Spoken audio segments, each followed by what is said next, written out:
M Q M Pakistan والوں کو بڑی کامیابی مل گئی ہے اور ایم کیو ایم والے خوشی سے ہوا میں اڑ رہے ہیں۔ تو انہوں نے آخر تیر کیا مارا ہے، اس پہ بات کرتے ہیں۔ جی السلام علیکم، میرا نام خرم فہد ہے۔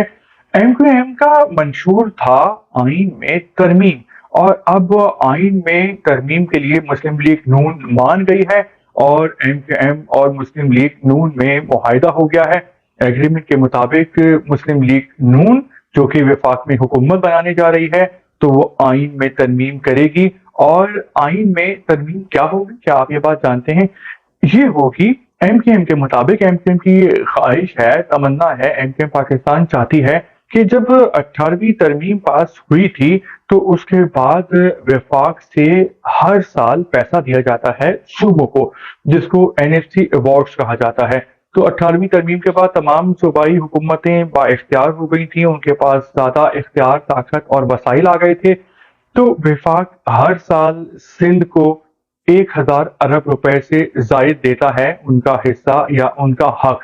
اب ایم کیو ایم پاکستان کے مطابق وہ سارا پیسہ جو ہے وہ وزیر اعلیٰ سندھ اس پہ سانپ بن کے بیٹھ جاتے ہیں، اور ہم دیکھتے ہیں کہ سندھ پہ تو پیپلز پارٹی کی ہی حکومت ہوتی ہے، اور آئندہ بھی پیپلز پارٹی کی ہی حکومت رہے گی، کیونکہ اگر پیپلز پارٹی کھمبا بھی کھڑا کر دے الیکشن میں تو سندھ کے رہنے والے، خاص طور پہ جو اندرون سندھ ہے، دیہی سندھ ہے، وہاں کے لوگ پیپلز پارٹی کو ہی چاہتے ہیں، پسند کرتے ہیں، اور بھٹو صاحب کے نام پہ ووٹ دیتے ہیں۔ تو ایم کیو ایم پاکستان والوں کا یہ مطالبہ تھا کہ جو پیسہ وفاق صوبوں کو دیتا ہے تو وہ صوبوں میں وزیر اعلیٰ سندھ کے پاس جانے کے بجائے وہ جانا چاہیے لوکل گورنمنٹس کے پاس، یعنی جسے ہمارے ہاں ضلعی حکومتیں اور بلدیاتی حکومتیں کہا جاتا ہے، اور جو میئر کے انڈر ہوتی ہیں۔ تو تاکہ اس کی وجہ یہ ہوتی ہے کہ جو یہ بلدیہ کے لوگ ہوتے ہیں، بلدیہ کے میئر ہوتے ہیں، ٹاؤن ناظمین ہوتے ہیں، تو یہ سب لوگ انہی گلی محلوں سے الیکٹ ہوتے ہیں جہاں وہ اور ان کی فیملی رہتی ہے، جبکہ جو M P A M N A صاحبان ہوتے ہیں وہ ووٹ کہیں اور سے لیتے ہیں اور رہتے کہیں اور ہیں۔ تو وہ ہاتھ نہیں آتے پھر اہل محلہ، اہل علاقہ کے کہ وہ ان کو اپنے مسئلے مسائل بتا سکیں۔ عام طور پہ یہ ہوتا ہے۔ تو جو بھی ضلعی ناظمین ہوتے ہیں تو ان کا جینا مرنا اسی علاقے میں ہوتا ہے، اسی علاقے کے لوگوں کے ساتھ ہوتا ہے، ان کے ماں باپ بیوی بچے بھی وہیں رہتے ہیں، تو ان کے زیادہ بینیفٹس ہوتے ہیں اس علاقے کی ترقی خوشحالی سے۔ تو جب وفاق اگر پیسہ میئر کے تھرو بلدیاتی اداروں کے پاس جائے گا، ضلعی ناظمین کے پاس جائے گا، تو وہ پھر کام کرائیں گے، اور اگر وہ کام نہیں کرائیں گے تو وہاں کے لوگ ان کا جینا جو ہے وہ حرام کر دیں گے، کیونکہ انہوں نے رہنا تو اسی علاقے میں ہے۔ تو یہ ایک بہت اچھی ترکیب ہے ایم کیو ایم پاکستان کی لوگوں کا دل جیتنے کے لیے، کیونکہ اگر یہ چیز اس ترمیم میں ایم کیو ایم پاکستان کامیاب ہو جاتی ہے تو پھر پورے پاکستان کے جو میئر ہیں ان کو کام کرنا پڑے گا، اور کام کریں تو اس سے پاکستان کا فائدہ ہوگا۔ اب ایک مسئلہ یہ ہے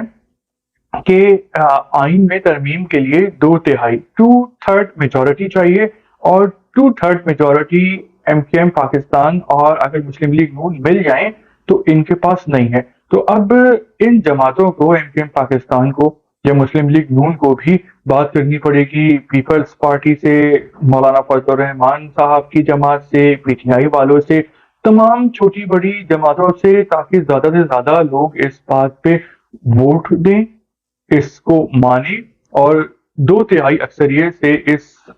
قانون میں ترمیم کرا دیں تاکہ یہ پھر لا بن جائے۔ لیکن پیپلز پارٹی والے اس قانون میں ترمیم کے خلاف ہیں، کیونکہ جو پیپلز پارٹی کے M P M N As ہوتے ہیں تو وہاں کا طریقہ کار الگ ہے، اور جو ہمیشہ جو وڈیرا گیری ہوتی ہے، جاگیردار وڈیرے، تو وہ اس لا کی جو ہے وہ مخالفت کرتے ہیں۔ کیا آپ جانتے ہیں کہ وہ اس لا کی مخالفت کیوں کرتے ہیں، اس لا میں ترمیم کی؟ کیونکہ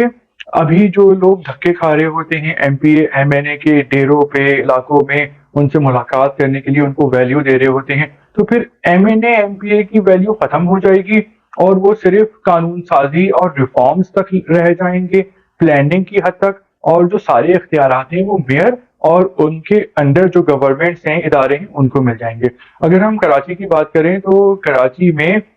38 بلدیہ کے ادارے ہیں، اور اگر ان کو اختیارات ملتے ہیں تو پھر یہ بلدیاتی ادارے ایکٹیو ہوں گے اور یہاں کے لوگوں کے پاس اپرچونٹی ہوگی کہ اگر کام کرنا چاہیں تو وفاق کی طرف سے آپ کو طاقت، اختیار، پیسہ مل جائے گا۔ تو پیپلز پارٹی کا تو بہت مشکل ہے کہ وہ اس بات کو مانے۔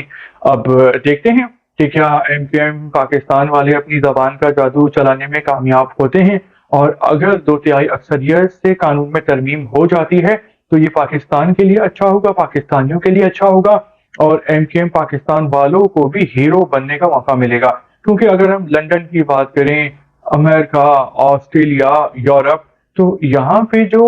میئر کا جو سسٹم ہے، میئر ہوتا ہے اور میئر با اختیار ہوتا ہے، اور میئر کے انڈر ادارے ہوتے ہیں، اور میئر نگرانی کر رہا ہوتا ہے اور کام کرا رہا ہوتا ہے۔ تو یہ ایک فارمولا ہے، یہ ایک سیکریٹ ہے شہروں کی اور ملکوں کی ترقی اور کامیابی کا۔ تو آپ کا کیا خیال ہے کہ ایم کیو ایم پاکستان کی کتنی بڑی جیت ہے؟ اور یہ ایک صرف اسٹیپ ہے، یہ مکمل کامیابی نہیں ہے۔ اگر ایم کیو ایم پاکستان والے 2/3 اکثریت سے یہ ترمیم کروانے میں کامیاب ہو جاتے ہیں تو یہ ان کی بڑی کامیابی ہوگی۔ تو آپ کا اس حوالے سے کیا کامنٹ آپ کر سکتے ہیں؟ اس کے علاوہ آپ ویلاگ کو لائک کرتے ہیں، شیئر کرتے ہیں، آپ نے ویلاگ کو دیکھا، سبسکرائب کیا، تو بہت شکریہ۔